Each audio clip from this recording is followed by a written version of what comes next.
Aloha mga Happy Pips! Are you looking for a legit taste of Thai food? Join me here at Mango Tree Cafe here at SM Baguio City. Yes, you heard it right.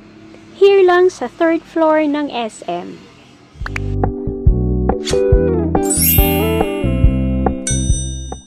I highly recommend Mango Tree Cafe mga Happy Pips. Bukod sa accessible, malinis, maaliwalas ang ambience, maganda ang service, at of course, ang masasarap at masusustansyang pagkain na nagmula pa sa Thailand.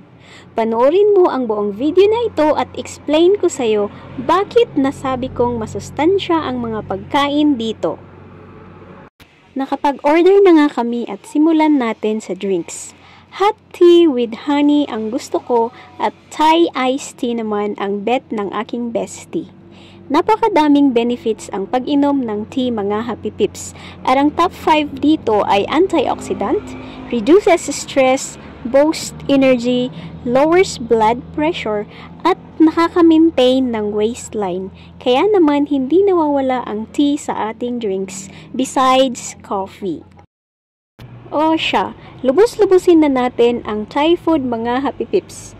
Andyan ang Pad Thai, Thai jasmine rice, Tom Yum, and dessert na sticky rice with mango. Very Thai style ang lagayan ng rice mga Happy Pips. Shout out mga Pinoy Tayo fellas over there. Mapapadami talaga ng rice dahil dito sa Tom Yum kong na nanunuot ng sarap at sustansya. Trivia lang mga Happy Pips, alam nyo ba na dalawa sa Thai dish ang nasa top 10 most nutritious dish in Asia? Ito ay ang somtam or papaya salad at ang tom yum. Ang tom yum ay isang soup, pwedeng chicken, pork o seafood. At ang napili natin for today's video ay ang tom yum kong or gong. So sorry for the pronunciation, but yeah, as long as it's a shrimp.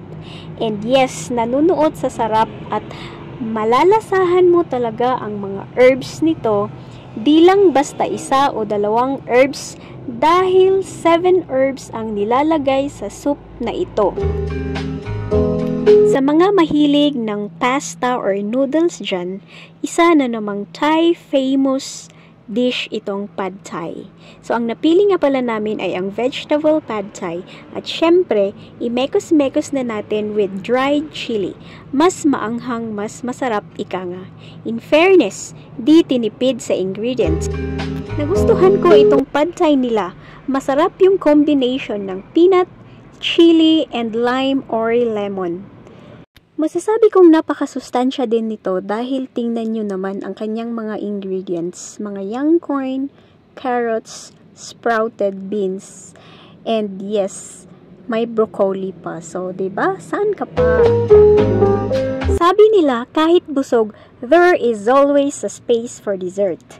Ilaban natin yan. Para naman dito sa sticky rice with mango, isa ito sa mga paborito ko. In fact, all our food for today are my Thai food bet. Look at the consistency of that coconut milk. Super well blended siya sa sweetness ng mango. When traveling in Thailand, or even if nagawi kayo dito sa SM, this Thai sticky rice with mango is one of the dish you must not miss mga Happy Pips, lalo na sa mga sweet tooth gaya ko. Siya nga pala, medyo pricey ang mga foods dito, pero naku, sulit na sulit ang lasa.